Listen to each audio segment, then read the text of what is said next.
Un public nombreux, un soleil radieux et des Français au top. Difficile de faire bilan plus positif de la 8e édition du Challenge des Côtes d'Armor Bretagne de Pléneuf-Valandré.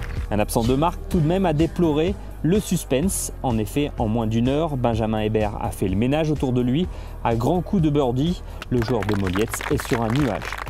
J'ai fait une super journée aujourd'hui. J'ai commencé comme dans un rêve, 3 birdies en 3 trous, même 4 birdies sur les 5 premiers je crois. Donc, on peut pas rêver mieux quand on commence un 4e tour, surtout avec autant d'égalité comme c'était le cas hier soir. À mi-parcours, Hébert possède 4 coups d'avance sur ses poursuivants et rien ne semble pouvoir l'ébranler. Au 10, le protégé d'Olivier Léglise signe son 6e birdie du jour et se contentera de gérer sans s'affoler la fin de parcours. J'ai fait très peu d'erreurs et aujourd'hui j'ai réussi à bien gérer le retour qui n'est pas évident, surtout avec un peu de vent comme on a eu cet après-midi.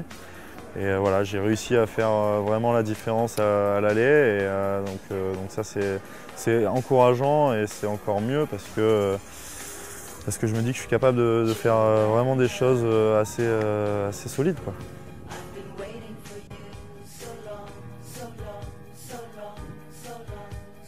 À 27 ans, Benjamin Hébert remporte une 5e victoire sur le Challenge Tour, mais plus important, ce 2e succès de la saison lui permet de grimper à la 3e place de l'ordre du mérite, une position qui lui garantit de faire son retour sur le grand circuit l'an prochain.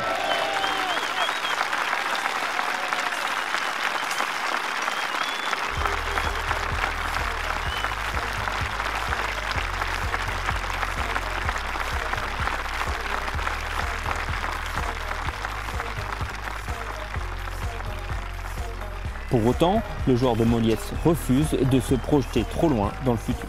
Le but premier là, c'est de savourer, en discuter avec Olivier et puis digérer, prendre le temps aussi de se dire qu'on a bien bossé et que ça fait plaisir. Et puis voilà, après continuer dans cette forme-là, à prendre du plaisir, ça donne confiance et c'est bien, c'est bien.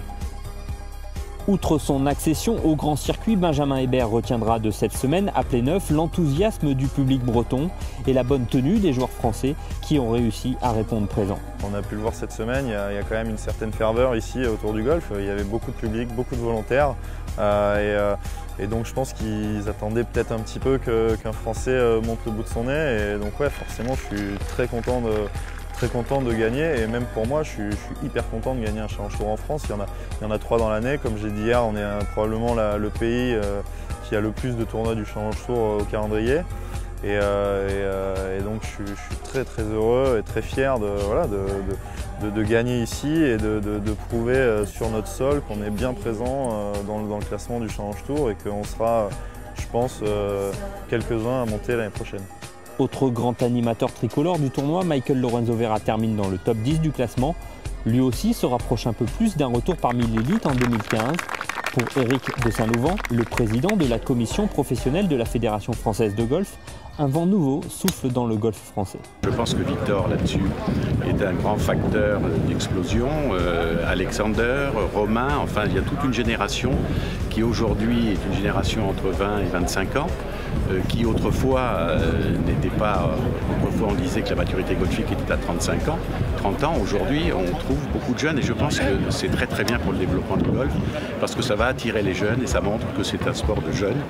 Enfin, cette victoire tricolore, la première à Pléneuf sur le Challenge Tour, vient récompenser l'immense travail accompli depuis plusieurs années par Laurent Joanneau, le directeur du golf, très fier de son équipe. On est tous fiers, je pense que voilà, pour les bénévoles, les gens qui ont travaillé sur le terrain, à l'accueil, au restaurant, c'est un vrai plaisir et une grande fierté.